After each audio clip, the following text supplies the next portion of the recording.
Less than a month ago, we officially kicked off the 2024 season. At home, in front of our supporters, we faced IFK Skövde. A game where we dominated and had the most chances, but where we in the end still lost 1-0. The next weekend we traveled to Stenungsund, and even if it didn't dominate this game like the first one, we still put in a great performance which could have led to a victory. But once again, it was the opposing team who celebrated the 3 points at the final whistle. In the third game it was back to our home ground to take on Motala. We went out with an incredible hunger and desire to score, and that led to our first goal of the season, and after a solid defensive performance, also finally our first win of the 2024 season.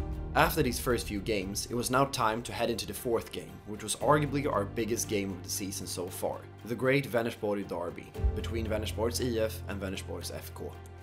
A derby game where Vänersborgs IF have remained victorious for the past 2,444 days.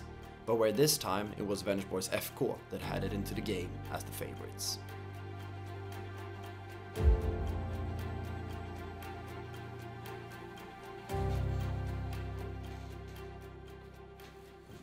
If you watched the last episode, you can probably tell how much it meant for us to finally get that first win of the season at home to Motala.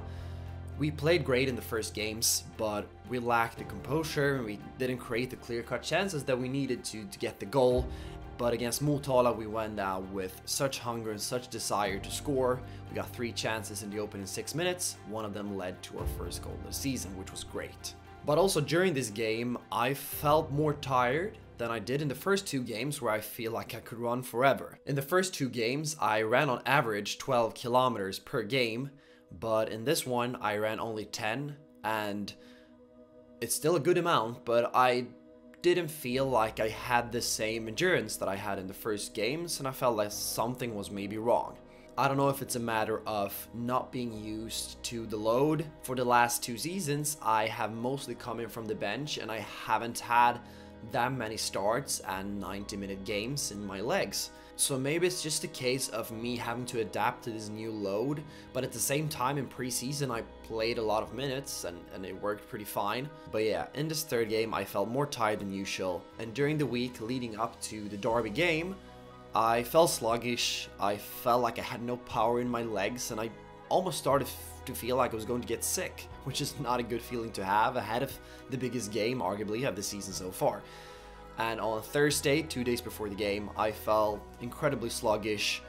I had aches and pains everywhere in my body, and it really started to look like some form of overexertion, overtraining syndrome. And I spoke to the coach about this, and we agreed that during the last session before the game on Friday, I was going to take things easy and, adapt my training load to be ready for Saturday's game. And luckily enough, on Friday I felt much better.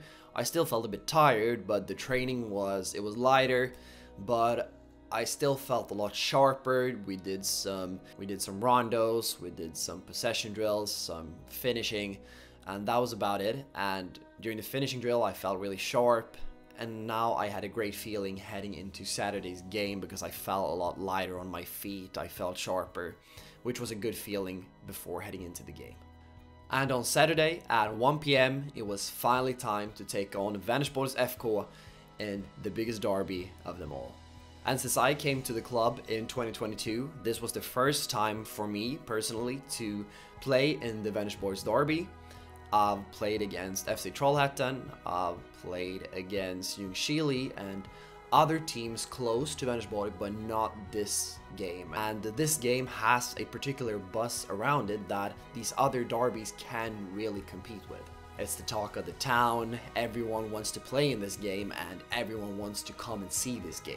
And there's a lot of history between these 2 clubs, and as I said before, Vänersborgs IF, my club, have remained victorious in these derbies for the past 2,444 days, which is more than 6.5 years. And things like that, they add to the excitement of playing in a game like this as well. They add a bit of pressure for you to go in to perform and to, prolong that run. And before this game, individually, I didn't have the best week leading into it, but there's rarely going to be weeks when you play that you will have a perfect week leading up to a game, and you just have to adjust to the situation, adjust accordingly, and try to do the best you can from, you know, your given situation. And that's what I did, and during the warm-up I felt sharper than I did during the week. I had basically rested through the Friday session. It was a light session, so I felt great physically and mentally heading into this game. And then the game kicked off, and